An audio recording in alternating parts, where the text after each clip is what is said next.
So guys, today it's super interesting weather in Los Angeles. Not super interesting, it's been several times during this season, so it's rainy. And what I have today, that's the convertible 911. Why I'm doing it right now? It is convertible, supposed to be sunny outside, but especially because it's rainy, I want to do the review for this beautiful 911 convertible today.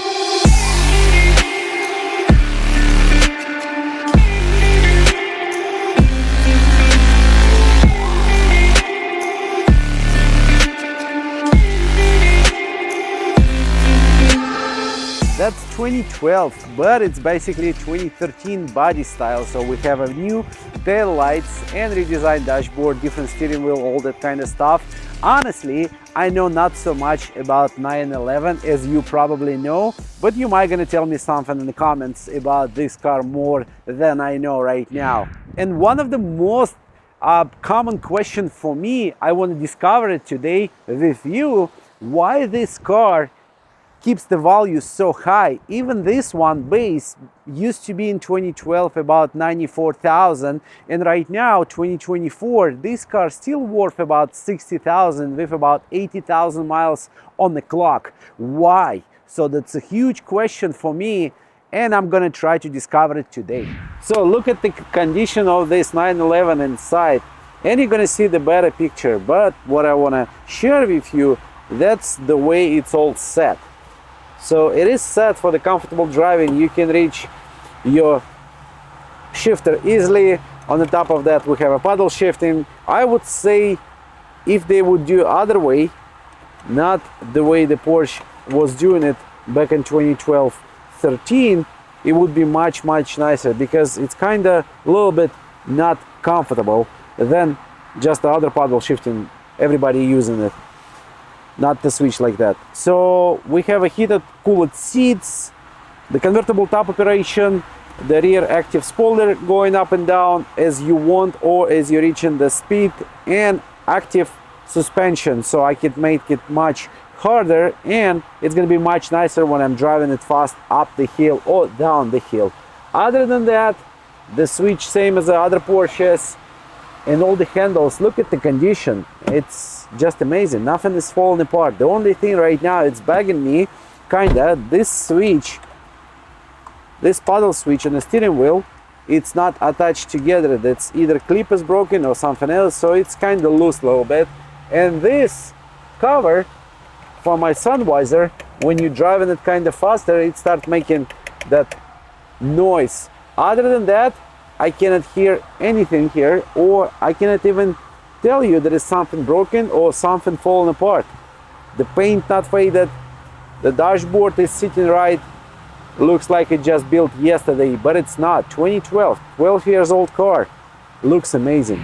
So Porsche 911 3.8 engine, flat 6-cylinder, kinda Subaru style, and that's the car I was always going across, but I never buy it to drive it myself, to feel it. Like, why the people going crazy about 911, why it keeps value so high, it's not depreciating the way Mercedes or BMW doing, and it's something like desirable, because 911, most of the drivers, it's a dream car to buy in any year, any condition 911, just to keep it and drive it.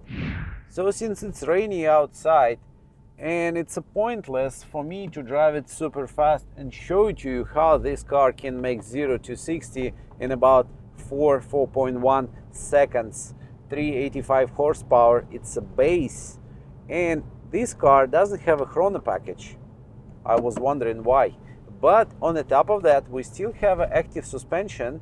And when I drove it last weekend to ACH, basically up to the mountains with my friend, I used that, and I got that feeling of the tight suspension of 911. And I'll be honest with you, this car can do much more than I can do. So on a high-speed chase, when you're going up the hill, this car gonna out of you a lot, and you have to handle it so tight. Basically on the high speed, when you see the sign of 30 miles per hour, you're probably gonna do much more than that, And this car gonna allow you to do so, but you have to set yourself to that point. This car gonna make it. Just push the gas more, and you're gonna do that.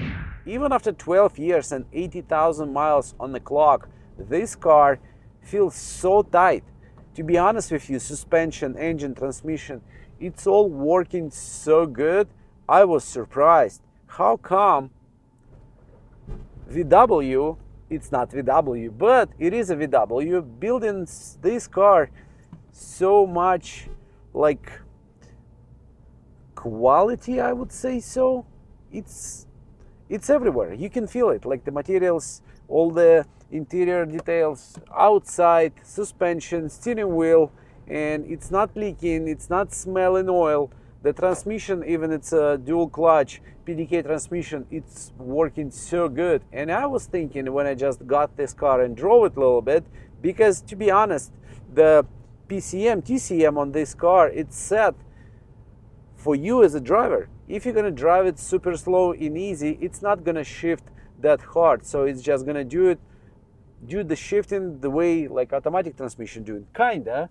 But as soon as you start driving it so hard and push it to the limits, you're gonna feel the way PDK is working, and it's just amazing. So when I just got it and I drove it, and I see like I can feel it, you know, it's shifting rough, kind of weird. So I called one of my friends who has a lot of 911s, a lot, and I was never getting why he's buying those kind of cars, keeping it, but at the end of the day he's selling them for profit. And he told me, you know, it's not the dry clutch like the Ford Focus has, so it's basically wet clutch, you don't have to do adjustment. I'm like, okay. So I started driving it normal way without pushing it hard, you know, trying to enjoy this car and the way it drives, and I got it. So the transmission adapted for me right now, and at this point it's shifting so perfectly well, like I would say DSG on Tiguan. So the thing I like about this car, it has 4 seats. So basically I put my kids on the back, I tied them up, and I drove it the way I wanted, and the kids, they just loved it. And especially this car, convertible, I opened the top, and it was an amazing day when the kids been driving with me in this car. I still not feeling myself so comfortable inside because all those panels, they kind of pushing me, and I'm not the small guy. But that's not the daily driver car.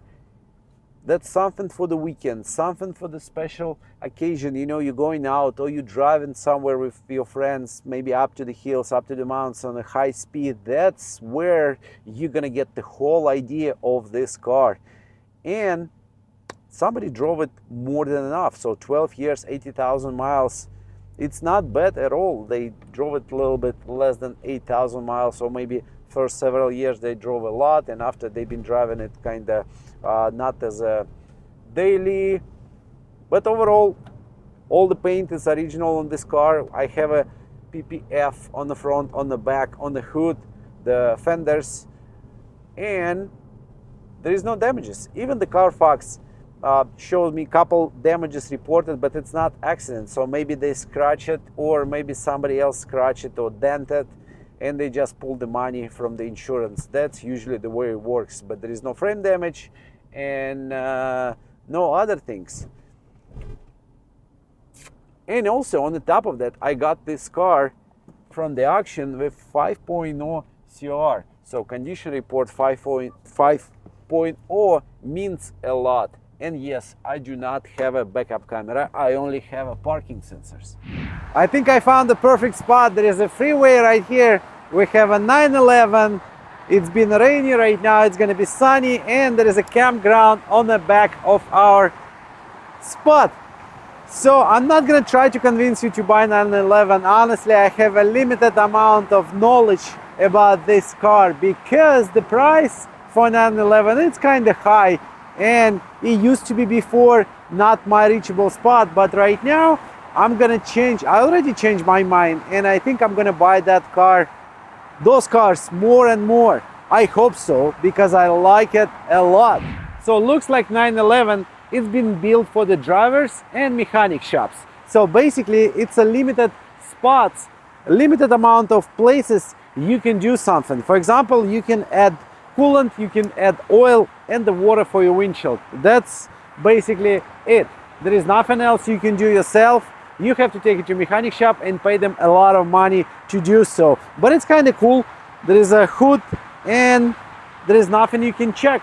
So the oil level, you can check it on your cluster, and all the necessary messages, you're gonna get it on the cluster. I don't think you're gonna buy 911 for 50 or 100,000 or 300,000 and you wanna do the oil change yourself in your garage or at your house. I think it's useless and pointless. You have to buy it, drive it, enjoy it as a driver, as the owner of the car, not as a mechanic who's doing the job on your own cars. Maybe you have a different experience, maybe you have that kind of car and you're doing all the service yourself, but in my opinion, you have to buy this car and taking care of it at the shop you can trust. So finally, I see there is a sun going out and the rain stops. What are we gonna do? Surely we're gonna open the roof. Why not? It's been rainy, now it's sunny, Los Angeles, California, and we are driving with top open. So what I want to tell you right now, the manual books, they always have some useful information, and it looks like the original sticker gone, but I got this. Looks like this car been selling 37,000 miles for 75,000. I don't know what year was it, but 37,000 miles for 75,000. So right now it's 80,000 miles and the car worth 55, 60, I would say. Not bad at all, twice more mileage, but the car, it's not depreciated much. So as a huge fan of Subaru, I was thinking Porsche, it's always like close by to the Subaru, the way it drives. It's not a rally car. I mean, right now there is a Dakar edition, you can buy it and do the rally on it. But the Porsche, I think it's the cheapest rally car you can buy. Sorry, Subaru, it's the cheapest rally car you can buy. And you can do a lot of stuff with the Subaru. Used to be, not the new one. New one, it's like made from, it's like Amazon boxes. That's what I'm comparing all the new cars with.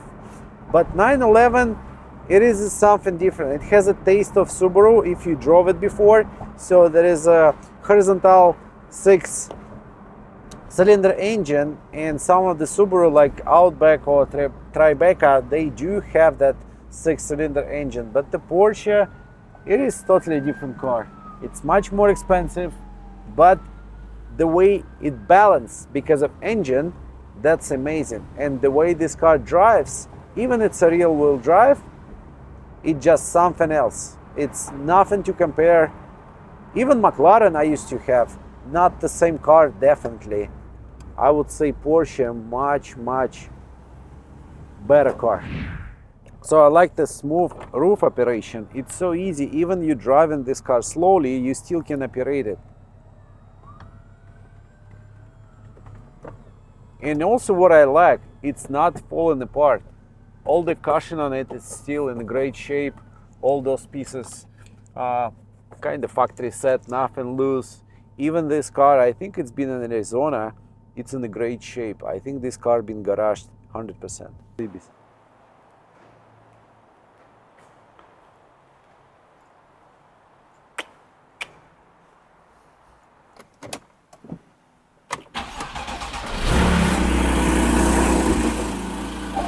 So guys, tell me if this car in your opinion worth 55, 60,000 as a market value right now with 80,000 miles on it. And I'm gonna give you quick, nice advice. If somebody from your friends or your relatives or your neighbors asking you constantly to take this car for a drive one day or just take it to somewhere to show up, simply take the fuse for your fuel pump out and give him a key. So what's gonna happen next? He's gonna start the car gonna run maybe about a minute or so, probably less, and it's gonna die. And when the guy or girl gonna come to you and say, hey, what's happened to this car? It's started, but it's died. So you're gonna tell them, you know, it's a Porsche thing, maybe something got broken and you have to pay for it right now since you got the key. Use it. So hope guys you've got the idea of 911 itself, and it's a cool car. So now I have a new dreams. Now I have a huge dream. I want to have a lot of 911s in my garage. Hope one day I'm gonna feel that.